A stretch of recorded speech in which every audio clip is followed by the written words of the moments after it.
Hello everyone, I'm Advocate Ashish Jagiasi. I specialize in real estate and cooperative laws.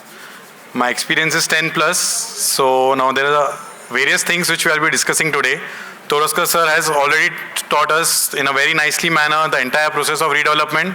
Now I am here to tell you, to guide you, the importance of legal in the entire process of redevelopment. So let us start with a very interesting question, that is, how many pending cases of redevelopment are there in Bombay High Court? So I request anyone from the audience to please tell a figure, a random figure. It could be a single digit, double digit, triple digit, anything. Please, just take a guess. How many pending cases of redevelopment are there as on date in Bombay High Court? Anyone? 1 lakh. So not 1 lakh, unfortunately. 5,000. So you're very close, sir. You're very close. So the exact figure is 6,000. That's a very big figure, but unfortunately it is. So now to tackle this figure, why the role of advocate plays a very important role. So I'll start my presentation.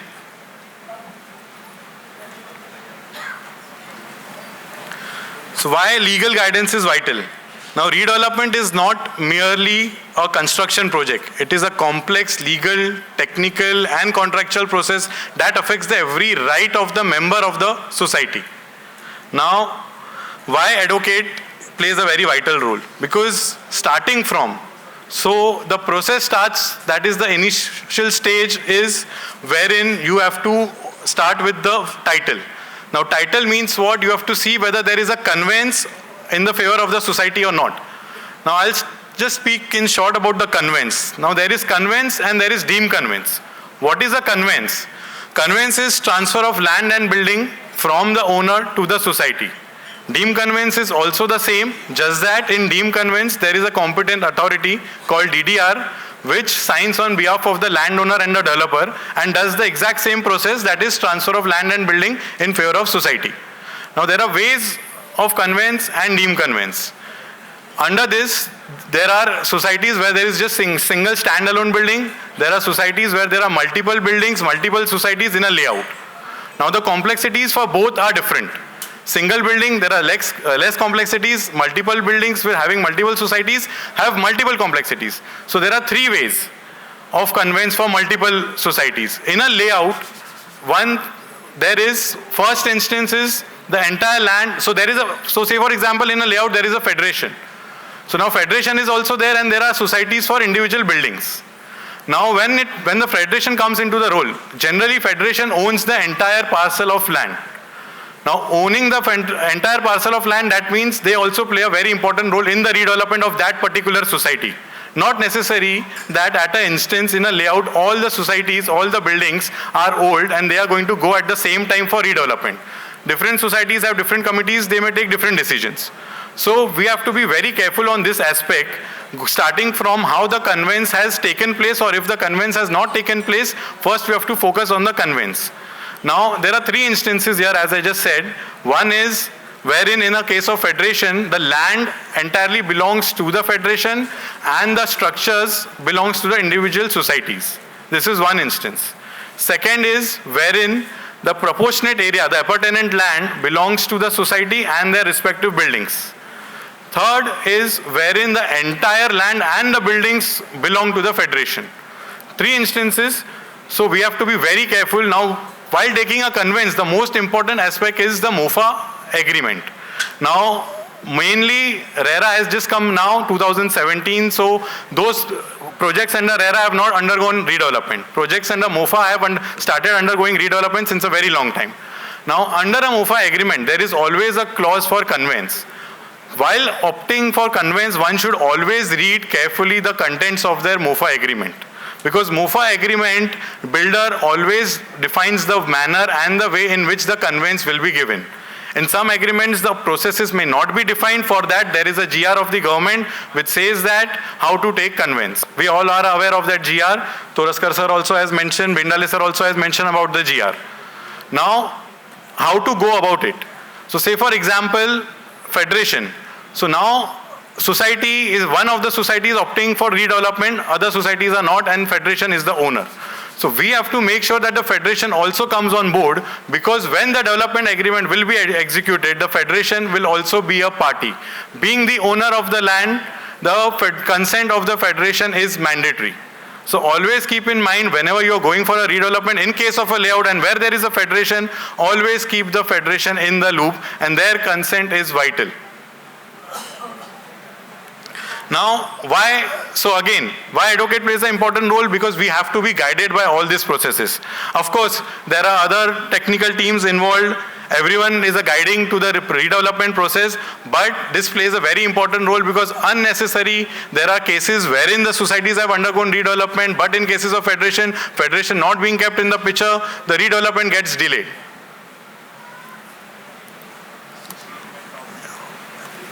Screen.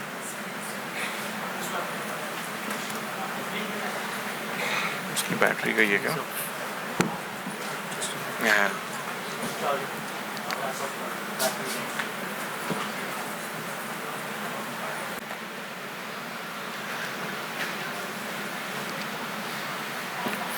So now how does the advocate's role start? At the beginning of the redevelopment. Starting from the title ownership, which we have just discussed, that is the conveyance. One society should always have a conveyance for initiating the redevelopment. Conveyance plays a very important role, because we are the owners of the land and the building. Once we have the ownership, we are in a position to negotiate with the developers. Of course, there are other cases also wherein the developers also help in the process of taking conveyance. I'll just share a small instance. One society was there wherein the conveyance had to be taken from the government, wherein the society office bearers were finding it very difficult. So there are developers who play a very helpful role in obtaining the conveyance also.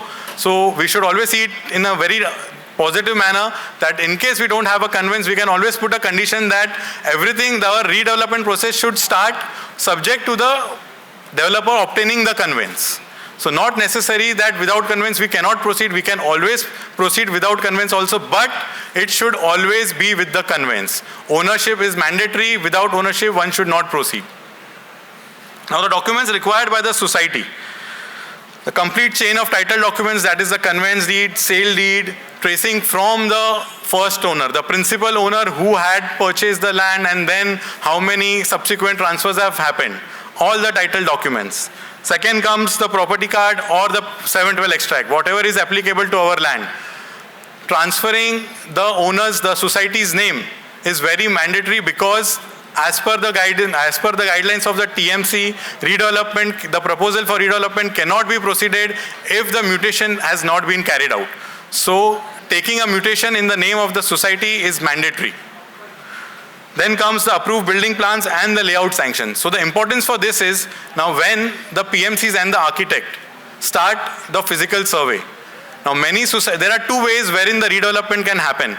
One is the areas, the carpet areas can be determined by the sanction plan, or there are ways wherein whatever is the physical area, on that basis also the feasibility report is prepared. So in these two instances, one is the physical, but another is the plan. So that for that we need to have the original plans in place. Then is the registered agreement of all members of the society. Now we also know that title also involves the title of the flats, not just the land. Because in some instances, there are disputes among the families. Now, family disputes also derail the process of redevelopment. So, the society has to be sure that we have all the valid title documents, especially registered, because if it is not registered or if the due stamp duty is not paid, then difficulties come at the time of registering the development agreement. So, first, we have to be sure that our house is in order, our documents are in order. And with these set of documents, we have to make sure that everything is in place. Then comes the society registration certificate and bylaws. Of course, society registration is there always with the society and the bylaws. We have to make sure that the bylaws are updated. The last bylaws given by the cooperative department was published in the year 2014. Some societies have till date not got it updated. So it is very necessary that we get it adopted by the society, and this has to be confirmed by the Deputy Registrar's office. The next is the NA order, if it is applicable, if it is there. The latest property tax receipt, to make sure that all the dues have been paid and it does not create a hurdle in the process of redevelopment. Now, verification to ensure that all the title documents are there in original, because there are instances wherein the society must have misplaced not to worry, there are processes. If the original documents have been misplaced, there is a process to be followed and the redevelopment can be processed. Then role in appointment of PMC and architect. Of course, there is a process laid down in bylaws as to how the architect has to be appointed by calling quotations.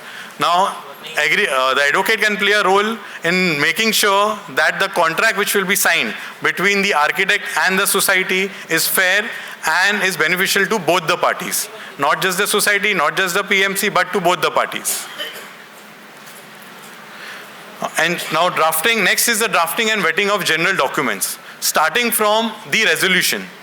Now resolution plays a very vital role in the entire process of redevelopment, because whatever the societies decide is all minuted in the resolutions. Now there is a guidelines under section 79A wherein there is a process defined. Now that process has to be followed, but those are the directions to be followed. Now every case in a redevelopment is different. We may have cases wherein we have not even called tenders. So say for example, there is a case wherein there was a federation and there were multiple societies in it. Now out of 4 societies, 3 societies had done the process and they had selected one developer. Now the 4th society had decided that we don't want to go into the process of tendering also and we will directly appoint the developer. Now majority, now as we all know, Toraskar sir has already tell us the quorum, the requirement of majority, everything has been told. Now if the majority decides that if the general body says that we have to go and have this developer on board and everyone is in approval, then even without the tender, the processes have been confirmed. Now this was challenged before the Bombay High Court. One of the members said no, under the circular it says that there has to be a tender process. The High Court said yes, that is a directions given by it. It was not denied, but it said that the general body is the supreme authority. Now in the words of High Court, the High Court says that once the general body has decided, then it is final and binding upon all the parties. The individual members loses their right once they become a member of the society. They have to act through the society, not individually. It is a settled law now, and this has been confirmed by the Bombay High Court and also the Supreme Court from time to time. So, wherein the societies opt for one developer minus the tender, it has also been confirmed by the Bombay High Court. But that doesn't mean that we have to always go by this process. Because here in this process, they had opted for that because it was in the larger interest of the entire layout. Now, layout comprised of 3 societies and this one society. 3 societies had already decided, this one society also opted. So, in the largest interest of all, there was a one developer which was finalized. Now, further, again, about the minutes. Now, there are various aspects as to the minutes. Not just that, the tendering process, other aspects also. So, the drafting of that is very important, and there's a manner of minuting everything. So, how the minutes have to be recorded. Starting by the discussion, what the discussion has transpired in the meeting, then resolved by the decision, and then proposed by, seconded by. This is a standard format of the minutes which has to be mandatorily followed, because these resolutions, when challenged, we have to make sure that when it has been challenged, there is no lacuna in drafting and minuting the minutes. Next comes the tender and the EOI document. So while the tender documents are prepared, all the conditions, all the legal, technical, financial, all the conditions have to be properly recorded and has to be vetted. Now, the most critical legal stage in the process of entire redevelopment is the development agreement, the POA and the PAAA. So these documents play a very vital role. So I've just covered the main aspects as to what have to be covered under these documents. Now, starting from the FSI. Now, we all know that the FSI has increased from time to time, and the FSI is already disclosed in the feasibility report prepared by the architects. So when we are aware of the FSI that is already been disclosed, it is better that we mention in the development agreements. Then comes the member entitlements. Member entitlement, as in we have to make sure that when the carpet area is recorded, mentioned in our agreement, the old area and the new area has to be recorded. Now, there are instances wherein the offers have come from the developer under the provisions of MOFA also and under the provisions of RERA also. Whatever the case may be, it has to be clearly mentioned that our old area, carpet area is as per MOFA, the new area is as per RERA, or both the areas are as per MOFA. Whatever it is, it has to be properly worded. Next comes the transit, accommodation, rent, corpus, compensation amount, shifting, and all the other benefits, deposits, whatever the things have been agreed in the offer. Now, we have to make sure that whatever is recorded in the final offer of the developer, that those all terms are properly worded under the development agreement. Now, there could be one offer, there could be revised offers, multiple offers. So whatever is the last offer, or there are collective many offers, we have to make sure that it is mentioned in the DA. And there is no discrepancy within the same.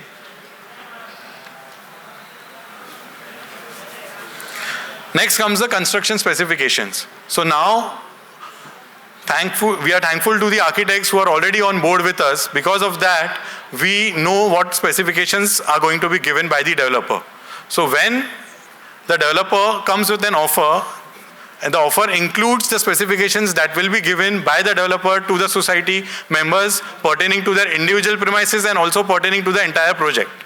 That could include such as your gym, clubhouse, CCTV, fire systems, and so on. Then individual will include what kind of tiles, what kind of fittings will be provided, all that. The quality, make, everything. So a list should definitely be annexed to the DA specifying the amenities. Next comes the timelines and the phased construction. So starting from when will the vacation happen? Vacation means when will the developer ask the society and its members to vacate the plot? When will the commencement certificate be obtained?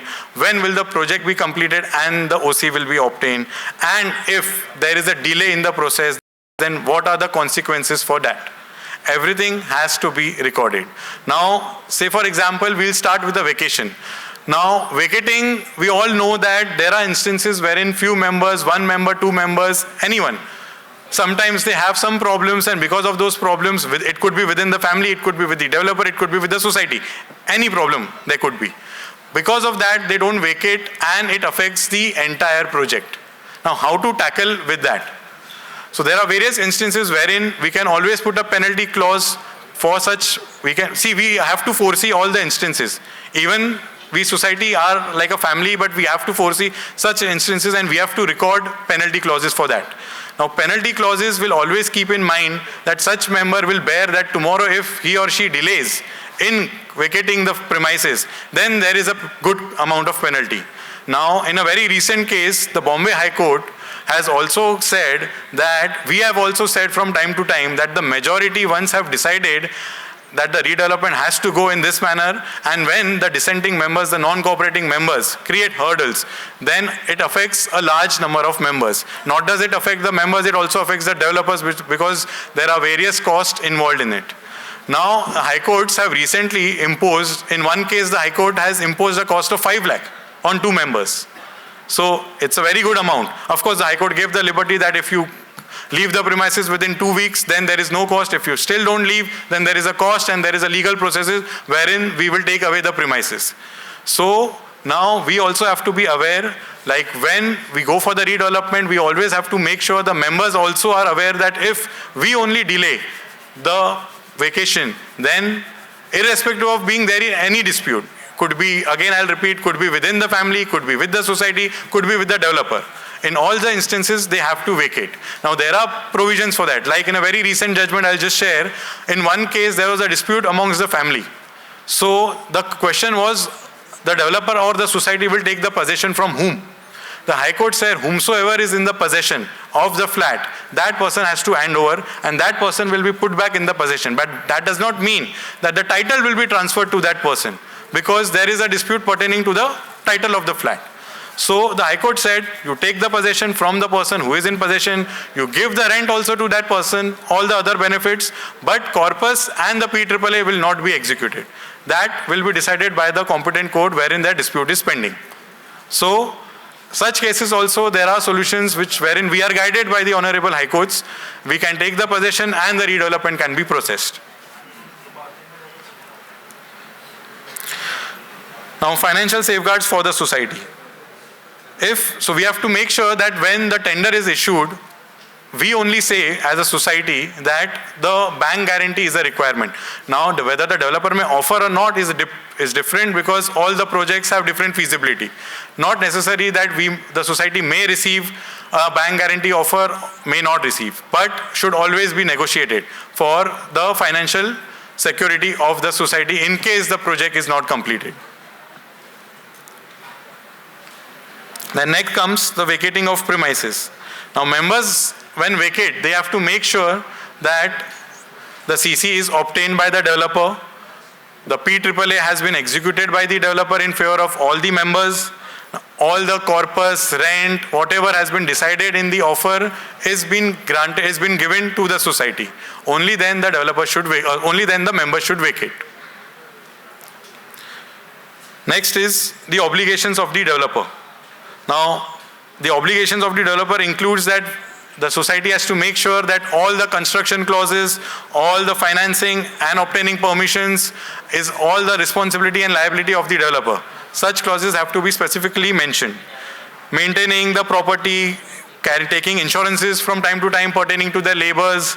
Then there is a timely periodic payment of the rents, which plays a very crucial role, because now there are instances wherein unfortunately there are cases wherein the societies have been stopped receiving the rents.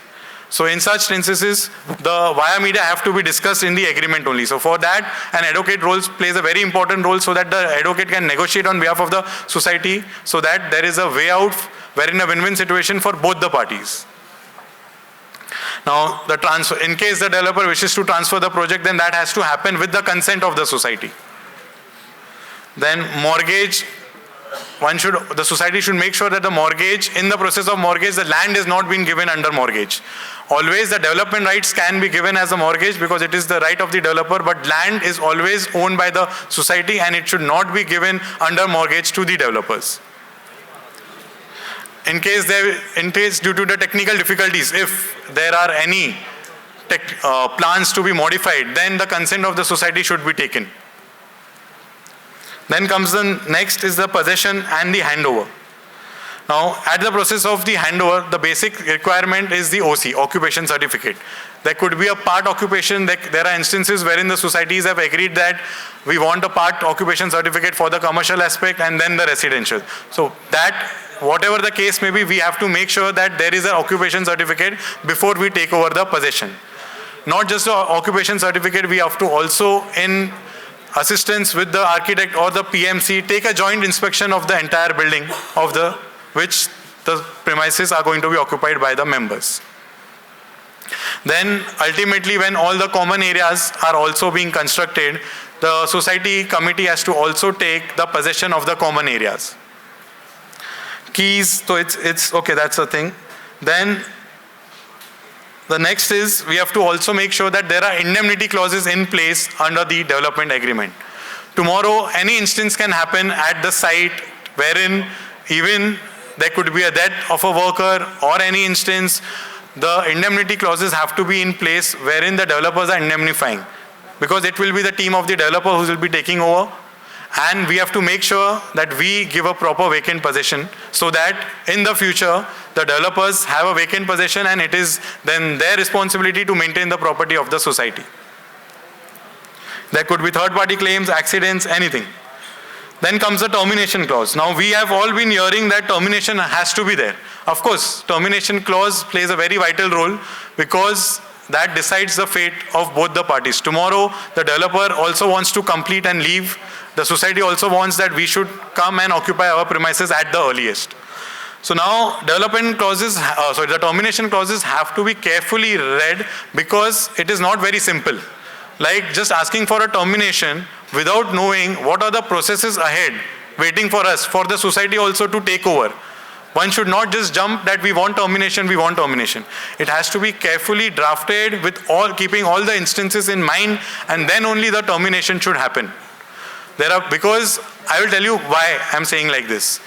When the development starts, there are not just the premises of the members, there are premises of the third parties also. The sale area wherein the developer sells, and there are third parties also. So their claims, everything also plays a very important role. There is an authority, Mahar-ERA, which also comes into the picture when the termination happens. So appointing a new developer, okay, there is a process laid down, but again, as I said, it has to be carefully drafted. The provisions have to be understood as to how the termination will happen. There are various societies have negotiated wherein they say that if you don't obtain the CC, because see, now CC plays a very vital role because major investment is going to be put up by the developer at the time of CC. So we are aware that the developer is also very much interested in completing this project, and when the CC is obtained, a substantial amount of investment have been carried out. So after that, now there are banks wherein the banks also require that there should not be a termination clause. So again, it is bank to bank, not all banks require this, but the negotiation should happen in various instances of termination, not that there should be a blanket termination. Now, dispute resolution. Now, we all know that courts are the only recourse. Now, courts are there also when there is a separate method, alternate method, that is the arbitration. So now, the societies can also opt for arbitration. In most of the clauses, in most of the development agreements, there are arbitration clauses. Arbitration is what? There is a private advocate, okay? Now there could be one, there could be two, there could be multiple, or there could be one single arbitrator already decided by the parties under the agreement, or there could be an arbitrator appointed by the court. There are various instances as to how the arbitrator can be appointed. There is an arbitration act also which governs the arbitration proceedings. Now, why arbitration? It saves time. It is a speedy redressal forum. Now, the orders passed by the arbitrators is binding on the parties. So hence, we have the option of going into the arbitration and taking speedy orders again in the interest of both the parties. Now, once the project is over, what are the post-completion obligations? Now, the society has to take the handover of all taking a handover of the premises, the common areas is one different thing. Now there are documents also involved wherein the society, mainly the committee, has to make sure that all the documents have taken from the developer.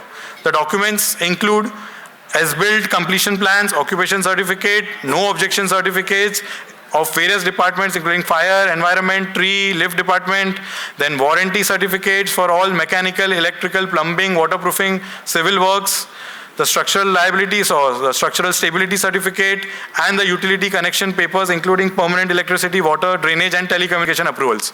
Now these documents also play a very important role because after the handover by the developer, it is the society who's gonna maintain the project for another 30-40 years till again the redevelopment happens. So the documents have to be in place, so tomorrow if anything needs to be done, we have the documents, we have all the designs, we have all the plans with us.